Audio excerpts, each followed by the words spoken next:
கருவேப்பிள்ளை, சின்ன வெங்காயம் 250 கிராம், வரமிளகாய் 8, 2 பச்சை மிளகாய் ஸ்மெல்லுக்காக, பூண்டு, சீரகம், கொத்தமல்லி, மிளகு அரைத்த பொடி, ஒரு தக்காளி, 600 கிராம் மட்டன் 3 விசில் விட்டு எடுத்து வச்சுருக்குது குக்கரில். ஏன்னா நம்ம மட்டன்னா கொஞ்சம் வேறு இருக்குது. ஃபஸ்ட்டு வந்துட்டு பார்த்திங்கன்னா எண்ணெய் ஊற்றிக்கிறோம், கருவேப்பிலையை போட்டுக்கிறோம், உள்ளே கொஞ்சம் சீரகம், அதுக்கப்புறம் வந்துட்டு இதெல்லாம் போட்டு வெங்காயம் நல்லா இதாக வரைக்கும் வணக்க விடணும். நல்லா வணக்கி விட்டு உள்ளார வந்துட்டு பார்த்திங்கன்னா மிளகாய், வரமிளகாயும் பச்சை மிளகாயும் உள்ளே போட்டுக்கிறோம். நல்லா தாளித்து விட்றோம். தாளித்து விட்டோம்னா அது வந்துட்டு பார்த்திங்கன்னா நல்லா சிகப்பாக நல்லா வெந்துடணும். நல்லா வெந்ததுக்கப்புறம் வந்துட்டு பார்த்திங்கன்னா பூண்டு கொஞ்சம் உள்ளே போடுறோம். ஏன்னா எண்ணெயிலேயே பூண்டு போட்டால் கொஞ்சம் பச்சை ஸ்மெல் வராதுங்கிறதுக்காக எண்ணெயிலேயே பூண்டு போட்டுடுறோம். பூண்டை போட்டுட்டு அதுக்கப்புறம் வந்துட்டு உள்ளே கொஞ்சம் உப்பு போட்டுக்கிறோம். எதுக்காக அப்படின்னா உங்களுக்கு வந்துட்டு பார்த்திங்கன்னா தண்ணி விட்டுறதுக்கு. கொஞ்சம் தண்ணி விட்டால் கொஞ்சம் நல்லா வேகுது. நல்லா வெந்ததுக்கப்புறம் நம்ம வந்துட்டு நல்லா வேகுதுன்னு பார்க்குறோம். நல்லா வெந்துட்டுருக்கு.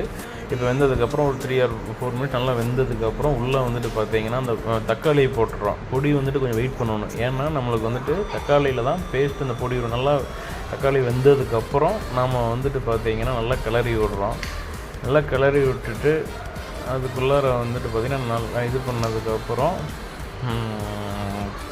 உங்களுக்கு வந்துட்டு ஏன்னா டேஸ்ட் வரணுங்கிறதுக்காக நம்ம வந்துட்டு உள்ளே வந்து அந்த பொடி உள்ளே போட்டிருக்கிறோம். பொடி உள்ளே போட்டு இப்போ நல்லா ஓரளவுக்கு வரணும் உள்ளே வந்ததுக்கப்புறம் இப்போ நம்ம வந்துட்டு மட்டன் எடுத்து உள்ளே போடணும். மட்டன் எடுத்து உள்ளே போடும்போது வந்து எப்படின்னா போட்டுட்டோம். அதாவது அந்த தண்ணி குக்கரில் இருக்கிற தண்ணியை வச்சுட்டு மட்டனை மட்டும் எடுத்து உள்ளே போட்டிருக்கிறோம்.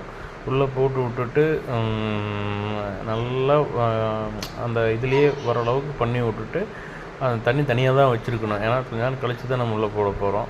இப்போ நல்லா இது எடுத்து இது பண்ணதுக்கப்புறம் தண்ணி ஓரளவுக்கு தண்ணி அதில் இருக்கிறது நல்லா ட்ரை ஆனதுக்கப்புறம் உள்ளே கொஞ்சம் மஞ்சள் பொடி கொஞ்சம் இதெல்லாம் போட்டு நல்லா கரலறி விட்டுட்டு கொஞ்சம் நேரம் வெயிட் பண்ணணும்.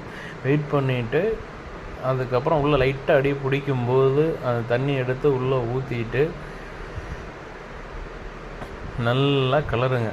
தண்ணி இது பண்ணிவிட்டு தண்ணி எடுத்து இப்போது உள்ளே ஊற்றுனதுக்கப்புறம் உங்களுக்கு வந்துட்டு பார்த்திங்கன்னா ஒரு மேக்ஸிமம் ஒரு 10 மினிட்ஸ். ஏன்னா ஆல்ரெடி நம்ம குக்கரில் வேக வச்சுருக்கிறதுனால ஒரு 10 மினிட்ஸ். உப்பு வந்து ஆல்ரெடி நம்ம உள்ளே போட்டுக்கிறோம். இப்போ கொஞ்சம் பார்த்துக்குங்க. ஒரு 10 to 15 மினிட்ஸ்க்குலாம் நல்லா வெந்திருக்கும்.